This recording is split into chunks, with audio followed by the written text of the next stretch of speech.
नमस्कार, मैं doctor B के पालीवाल आप सभी प्रियजनों का हार्दिक स्वागत करता हूँ।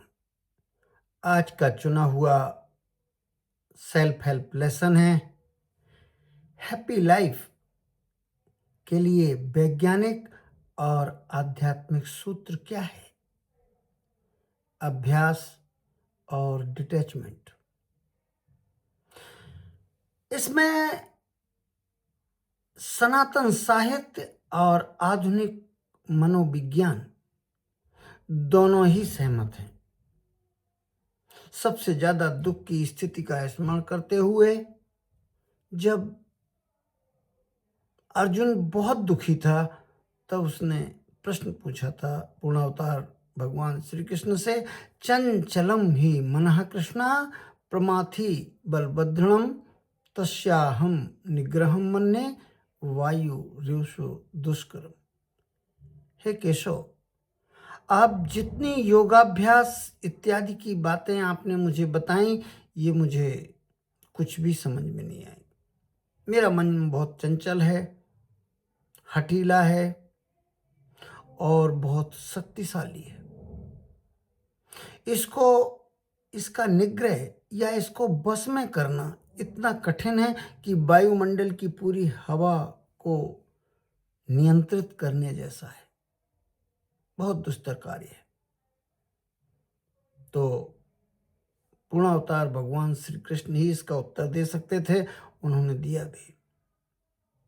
असंशयम महाबाहो मनोदुनिग्रहम चलम अभ्यासेन च कौन्तेयो वैराग्येण च गृह्यते। ठीक कहा तुमने अर्जुन। मन बहुत चंचल, बहुत ताकतवर और बहुत हठीला है। लेकिन जो तुमने कहा कि इसका नियंत्रण असंभव है, इसको बस में नहीं किया जा सकता है, असंभव है, ये गलत है। इसको अभ्यास और वैराग्य से निश्चित ही बस में किया जा सकता है। सतत अभ्यास और वैराग्य, ये एक दिन में या एक क्षण में घटने वाली घटना नहीं है। तो इस बात को सुखी जीवन के लिए आपको डिटैच होना पड़ेगा। जितनी ज्यादा आसक्ति होती जाएगी उतने ज्यादा बंधन होते जाएंगे और दुख के मूल कारण और स्रोत भी मिलते जाएंगे। तो क्या कहता है मॉडर्न साइंस, मॉडर्न साइकोलॉजी इसके बारे में? Habit formation. हैबिट फॉर्मेशन में कभी भी कोई ये नहीं कह सकता कि पहली बार मैंने प्रयास किया और आदत पड़ गई। इसके बारे में लेली ने 2010 में कई बार हम इसकी चर्चा कर चुके हैं, इसलिए दोहरा नहीं रहे हैं। लेकिन हाँ, ये प्रयासों से, अभ्यास से कोई भी आदत 66 दिन में बनाई जा सकती है। जितने प्रतिभागी थे उनका औसत निकाला, किसी की थोड़ी जल्दी आदत बन गई, किसी की थोड़ी देर लगी, लेकिन हाँ, औसत में कहा जाए यदि तो 66 दिन। तो अभ्यास, अगर हमने एक बार अभ्यास करना शुरू किया तो फिर सतत करते रहना पड़ेगा। ऐसा नहीं हो सकता कि हम आज चले, बच्चों से देखिए कि चलते हैं और बच्चा गिर जाता है लेकिन फिर उठ खड़ा होता है, सुधार करके फिर चलता है, बेबी स्टेप्स। और ये नहीं कह सकता हो कि अब कभी नहीं गिरेगा, लेकिन हाँ, एक स्थिति ऐसी आती है जब चलने में वो एकदम समर्थ हो जाता है। यही उदाहरण आदतों की भी है। और डिटैचमेंट के मामले में भी ऐसा ही अभ्यास या ऐसी ही आदतें बनाने का संदर्भ है। जैसे आसक्ति आदत हो सकती है, डिटैचमेंट भी आदत हो सकती है। इसको बनाने में बहुत सतत अभ्यास की जरूरत रहेगी।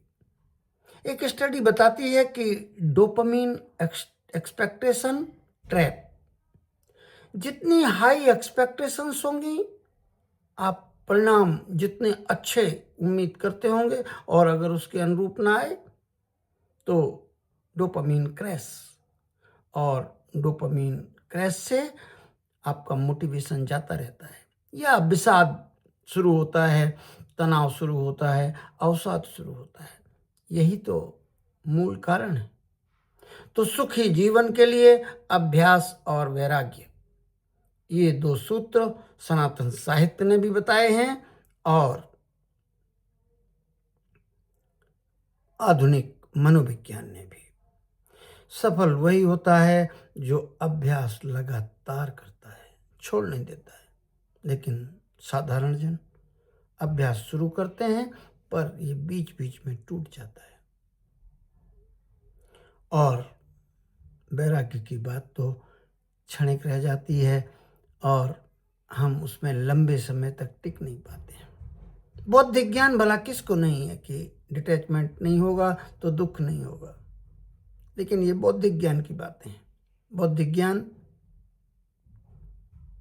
जब तक क्रियान्वयन में न लाया जाए उसकी कोई अपनी सामर्थ्य नहीं होती है।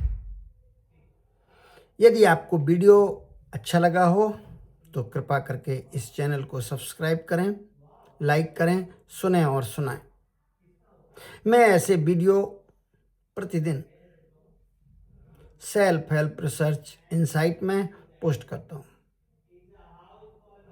आप क्या सोचते हैं इस संबंध में? आपके क्या विचार हैं? आपके क्या अनुभव हैं? लिखें।